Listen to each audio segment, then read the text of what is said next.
episode is going to cover and deal with the issue of the difficulties people face unplugging their network of friends and loved ones when it comes to this type of information.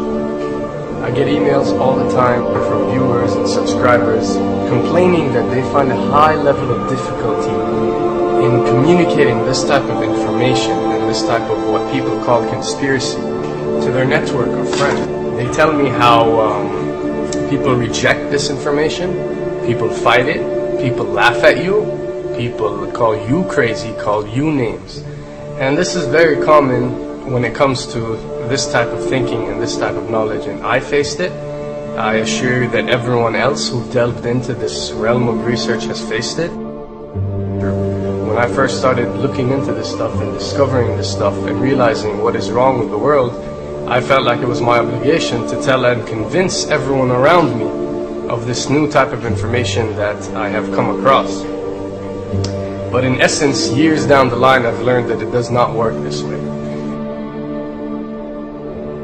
A lesson comes to mind, and this is an ancient Chinese lesson where when teachers wanted to teach knowledge, they used to tell their students that when someone is thirsty, you give them half a cup of water. If they remain thirsty, then you supply them with the second half. This means that first, when someone needs to acquire knowledge, he first has to be thirsty for it. And only after his thirst has been communicated to you, you supply them with half a cup of water.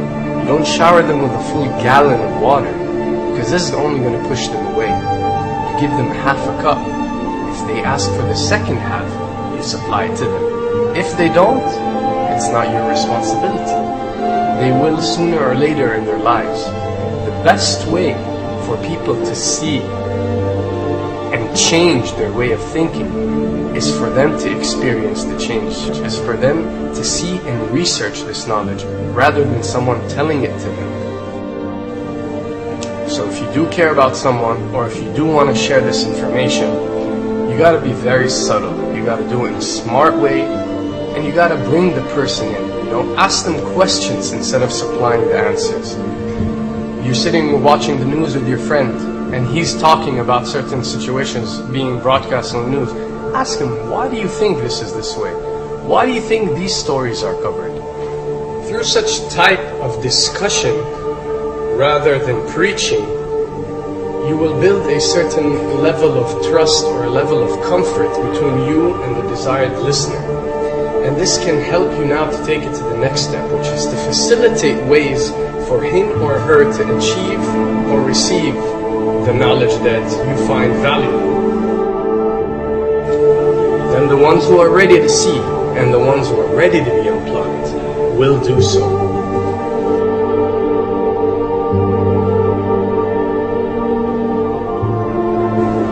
Why does this happen? Why would people reject such knowledge? Why would people fight such knowledge? Why would people attack you? Well, it happens most definitely for one of the following reasons.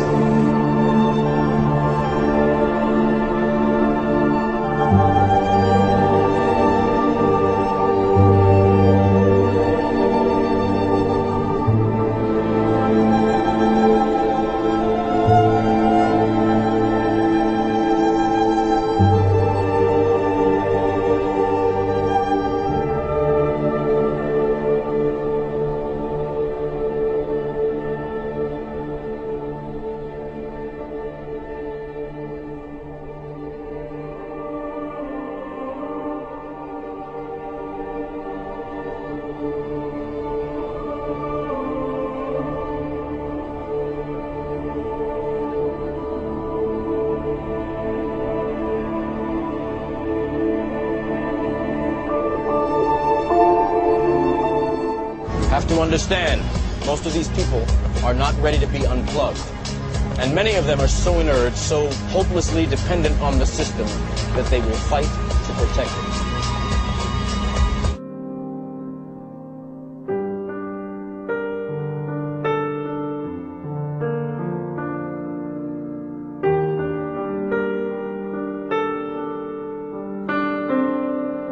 The greatest hypnotist on planet Earth is a oblong box in the corner of the room. It is constantly telling us what to believe is real.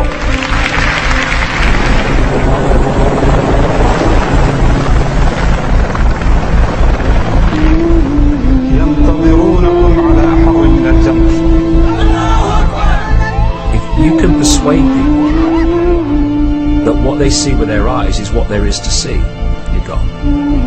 Because they'll laugh in the face of an explanation that portrays the bigger picture of what's happening. And they have. Fox noise today actually suggests the fires may have been started by Al-Qaeda. An FBI memo from late in June of this year is popping up this morning, and it's ominous.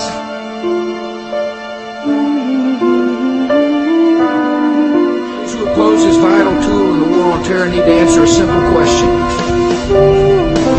Which of the attacks I have just described would they prefer we had not stopped?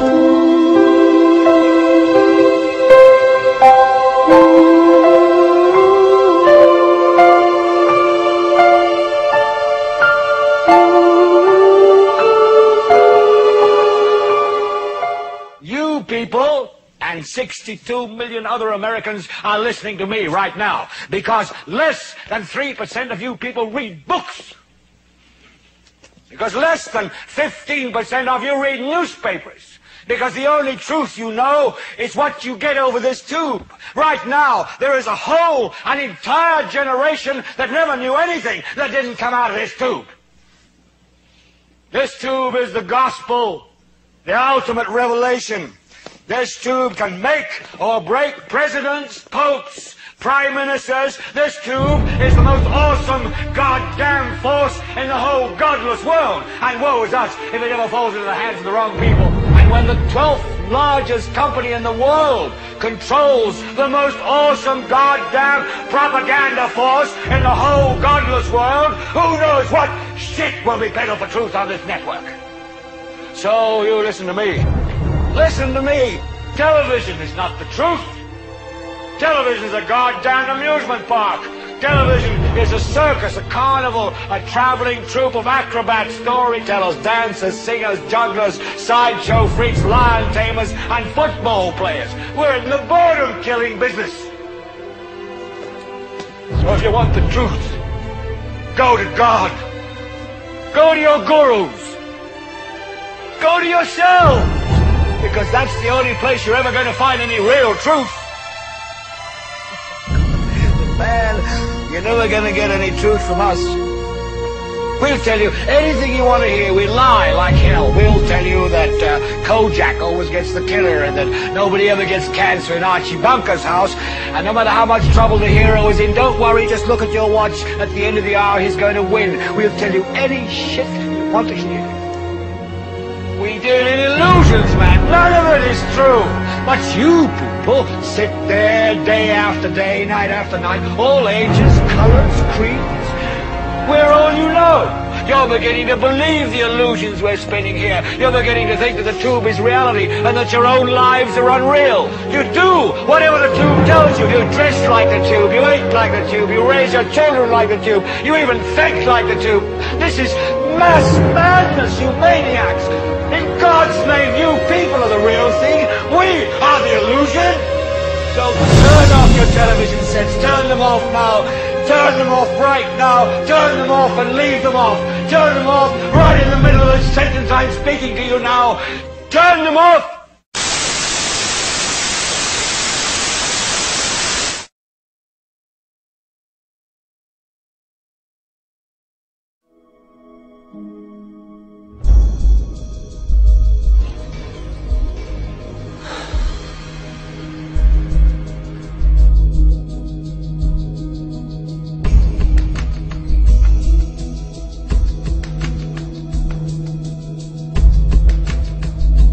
Welcome to the real world.